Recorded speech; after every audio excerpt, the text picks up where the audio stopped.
ఆంధ్రుల ఖ్యాతిని నిలదీసేలా చాటే మహోన్నత ఘట్టానికి మరికొన్ని గంటలే మిగిలి ఉన్నాయి. చరిత్రలో నిలిచిపోయేలా అమరావతి శంకుస్థాపన ఏర్పాట్లన్నింటినీ అధికారులు పూర్తి చేశారు. ప్రధాన వేదిక, ఉపవేదికలతో పాటు సాంస్కృతిక వేదికలు సిద్ధమయ్యాయి. అతిథులకు ఎలాంటి లోటు జరగకుండా అన్ని చర్యలు చేపట్టారు. రాజధాని శంకుస్థాపన ప్రాంగణం పూర్తిగా భద్రతా వలయంలో ఉంది. మరిన్ని వివరాలను మా అమరావతి నుంచి శంకుస్థాపన స్థలి నుంచి మా ప్రతినిధి ధనుంజయ్ ప్రత్యక్ష ప్రసారం ద్వారా అందిస్తారు.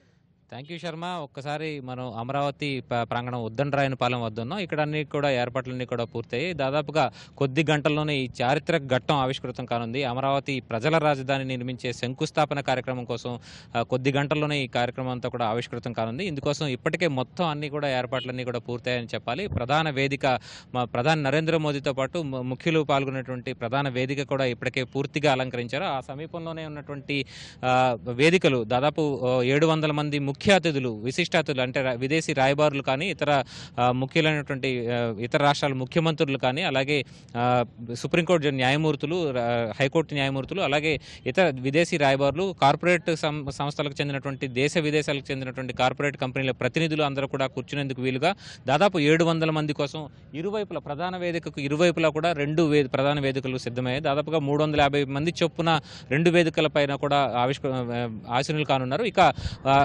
ముందే ప్రధాన వేదికకు ముందే ఒక సాంస్కృతిక కార్యక్రమాల కోసం ఒక ప్రధాన వేదికను కూడా సిద్ధం చేశారు. సాంస్కృతిక కార్యక్రమాలు ఉదయం 9 గంటల నుంచి మధ్యాహ్నం 12 గంటల వరకు కూడా కొనసాగుతాయి. దీనిపైన వివిధ సాంస్కృతిక కార్యక్రమాలు నిర్వహించడానికి అన్ని కూడా ఏర్పాట్లు చేయడం జరిగింది. ప్రత్యేకించి తెలుగు తల్లి గీతాలాపనతో ఈ సాంస్కృతిక కార్యక్రమాలు ప్రారంభమవుతాయి. ఆ తర్వాత రైతు వందనం కార్యక్రమం, ఇక వ్యాఖ్యాతలుగా కూడా ప్రఖ్యాత ప్రముఖ సినీ నటుడు సాయి కుమార్, అలాగే గాయని సునీత కూడా వ్యాఖ్యాతలుగా వ్యవహరిస్తారు. మొత్తం అమరావతి చరిత్ర, సంస్కృతి తదితర అంశాలన్నీ కూడా వ్యాఖ్యానిస్తూ ప్రజలకు మానసిక కోసం కల్పిస్తూ కూడా వీరు వ్యాఖ్యానాలు కొనసాగించినారు. ఇలా తర్వాత శివమణి డ్రమ్స్ కూడా ఉంటుంది. అలాగే రైతుకు వందనం పేరిట కూచిబొట్ల ఆనంద్ రూపొందించినటువంటి కూచిపూడి జానపద నృత్య రూపకం కూడా ఇక్కడ ప్రదర్శిస్తారు. ఇక అమరావతి చరిత్ర, సంస్కృతిని చాటేలా ఇక్కడ సాంస్కృతిక కార్యక్రమాలు కూడా నిర్వహిస్తారు. అయితే అంతకు ముందుగా ఆ పక్కన ప్రధాన వేదిక కుడివైపున ఏర్పాటు చేసినటువంటి యాగశాలలో ఉదయం 4 గంటల నుంచి కూడా పూజాది కార్యక్రమాలు మొదలవుతాయి. ముందుగా విఘ్నేశ్వరి పూజతో ఆరంభమయ్యే తర్వాత గౌరీ పూజ, అలాగే విశ్వక్సేనుడు, అష్టదిక్పాలకుల పూజలు, అలాగే తదితర పూజాధికారులన్నీ కూడా కొనసాగుతాయి. ఈ యాగం కూడా కొనసాగుతూ ఉంటుంది. అయితే ఉదయం 4 గంటల నుంచి కూడా ఈ పూజాధికారుల కార్యక్రమాల కోసం కూడా ఏర్పాట్లు చేయడం జరిగింది. మొత్తం మీద ప్రధాని 12 గంటల తర్వాత ప్రధాని మంత్రి ఈ ప్రాంతానికి వేదిక వద్దకు వచ్చే అవకాశం ఉంది.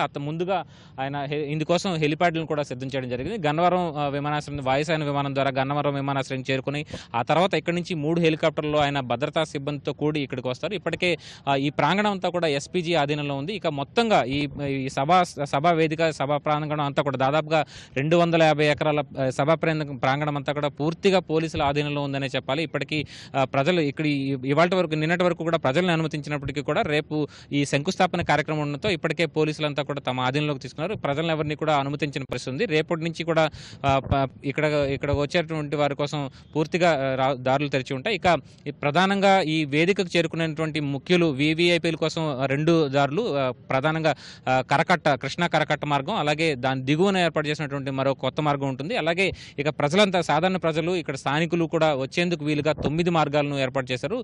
ముఖ్యంగా తాడికొండ ప్రాంతం, నరసరావుపేట నుంచి, గుంటూరు నుంచి, అలాగే హైదరాబాద్ వైపు నుంచి సత్తెనపల్లి మీదుగా, అమరావతి మీదుగా ఈ ప్రాంతానికి చేరుకోవాల్సి ఉంటుంది. ఇక విజయవాడ నుంచి వచ్చే వాహనాలన్నింటి కూడా మంగళగిరి మీదుగా ఈ మార్గంలో చేరుకోవాల్సి ఉంటుంది. ఇలా వేరు మార్గాలను కూడా నిర్దేశించి ఉంచారు పోలీసులు ఇప్పటికే. ఇందుకోసం వివిఐపీలకు ఒక రూట్ను, అలాగే సాధారణ ప్రజల కోసం కూడా మరిన్ని మార్గాలను కూడా ఇప్పటికే ఏర్పాటు చేయడం జరిగింది. పూర్తిగా దాదాపుగా ఈ ప్రాంగణం అంతా కూడా పూర్తిగా పోలీసుల ఆధీనంలో ఉందని చెప్పాలి. ఇందుకోసం బందోబస్తు కోసం ఎక్కడికక్కడ ఇటు కృష్ణా, గుంటూరు జిల్లాల్లో, విజయవాడ, గన్నవరం ఎయిర్పోర్ట్ నుంచి కూడా ఇక్కడ ఈ ప్రాంతం వరకు కూడా పూర్తిగా పోలీసులు ఎక్కడికక్కడ మోహరించి ఉన్నారని చెప్పాలి. ప్రతి చోట కూడా పూర్తి స్థాయిలో బందోబస్తు ఉంది. దాదాపుగా ఇందుకోసం 17,000 మందికి పైగా పోలీసులని బందోబస్తు కోసం వినియోగిస్తున్నారని చెప్పాలి. మొత్తం మీద ఇక ప్రధాన వేదికను కూడా పూర్తిగా ఎస్పీజీ ఇప్పటికే ఆధీనంలో తీసుకుందని చెప్పాలి. ఇక ఇతర ముఖ్యులంతా కూడా వచ్చే ముఖ్యులంతా కూడా ఇతర దేశాల నుంచి అలాగే ఇతర ప్రాంతాల నుంచి వచ్చేటువంటి ముఖ్యుల కోసం వీవీఐపీల కోసం ఏ AAA పాస్ కలిగినటువంటి వారందరికీ కూడా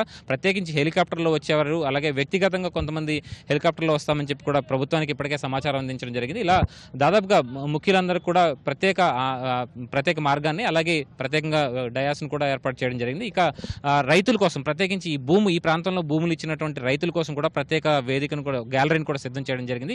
ఎఫ్ పాస్ పేరిట వారి కోసం ఇక్కడి నుంచి దాదాపు 40,000 మంది ఆశీనులయ్యేలాగా ఒక గ్యాలరీని కూడా ఏర్పాటు చేయడం జరిగింది. దాదాపు 29 గ్రామాలకు చెందినటువంటి 30,000 మంది 23,000 మంది రైతులు కూడా ఈ ఆహ్వానాలు పలికారు. అలాగే వారి కుటుంబ సభ్యులు కూడా ఎక్కువ మంది వచ్చే అవకాశం ఉందన్న అందుకు వీలుగానే గ్యాలరీని కూడా ఏర్పాటు చేయడం జరిగింది. ఎక్కడికక్కడ ప్రజలంతా కూడా సులువుగా ఈ కార్యక్రమాన్ని తిలకించేందుకు వీలుగా ఎక్కడికక్కడ గ్యాలరీల్లో LCD పెద్ద భారీ తెరలను కూడా ఏర్పాటు చేయడం జరిగింది. మొత్తంగా ఇలా రేపు ప్రధానమైనటువంటి అమరావతి ప్రజా రాజధాని శంకుస్థాపన కార్యక్రమం అందరూ తిలకించేలాగా ప్రత్యేకమైన ఏర్పాట్లు కూడా చేయడం జరిగింది. ఇక ఇతర మీడియా సంస్థలన్నీ కూడా చూపించేందుకు వీలుగా దాదాపు 20 కెమెరాల ద్వారా మీడియా సంస్థలు కూడా ఈ ప్రసారాలను కూడా ప్రత్యక్ష ప్రసారాలను కూడా అందిస్తారు. ఇలా టీవీల్లో కూడా చూసేందుకు రాష్ట్ర ప్రజలంతా కూడా టీవీల్లో కూడా సురక్షితంగా చక్కగా చూసేందుకు వీలుగా ఈ ఏర్పాట్లన్నీ కూడా చేయడం జరిగింది. ఇలా మొత్తం మీద ప్రజా రాజధాని శంకుస్థాపన కార్యక్రమాన్ని అత్యంత అట్టహాసంగా ఘనంగా నిర్వహించేందుకు ఈ ప్రాంతంలో అన్ని ఏర్పాట్లు పూర్తయ్యాయని చెప్పాలి. మొత్తం ప్రస్తుతానికి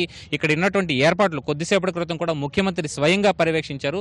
మొత్తం గ్యాలరీల్లో కూడా కూర్చొని ప్రధాన వేదికను ఎలా కనిపిస్తుందన్న అంశానికి సంబంధించి కూడా ఆయన స్వయంగా పర్యవేక్షించడం జరిగింది. మంత్రులతో కలిసి ఆయన కుర్చీల్లో కూర్చొని ఇక్కడి నుంచి ప్రధాన వేదిక అలాగే సాంస్కృతిక కార్యక్రమాలు ఎలా కనిపిస్తాయన్న అంశాన్ని కూడా ఆయన స్వయంగా పరిశీలించి అధికారులు కూడా పలు సూచనలు కూడా చేయడం జరిగింది. ఇది మొత్తం మీద యంత్రాంగం కానీ అటు ముఖ్యమంత్రి నుంచి కింది స్థాయి కానిస్టేబుల్ వరకు అలాగే రెవెన్యూ వివిధ విభాగాలకు సంబంధించినటువంటి అందరు అధికారులు కూడా సంయమనంతో ఈ కార్యక్రమాన్ని అత్యంత ఘనంగా నిర్వహించాలని చెప్పి అత్యంత చక్కగా నిర్వహించాలని చెప్పి కూడా వారు నిర్ణయించుకోవడం జరిగింది. ఇప్పటికే ఏర్పాట్లన్నీ కూడా దాదాపుగా పూర్తయినని చెప్పాలి. రేపు ఉదయం ఈ కొన్ని గంటల్లోనే ఈ చారిత్రక ఘట్టానికి తెరలేవనుందని చెప్పాలి. ఇది ఇక్కడ తాజా పరిస్థితి. Vote studio.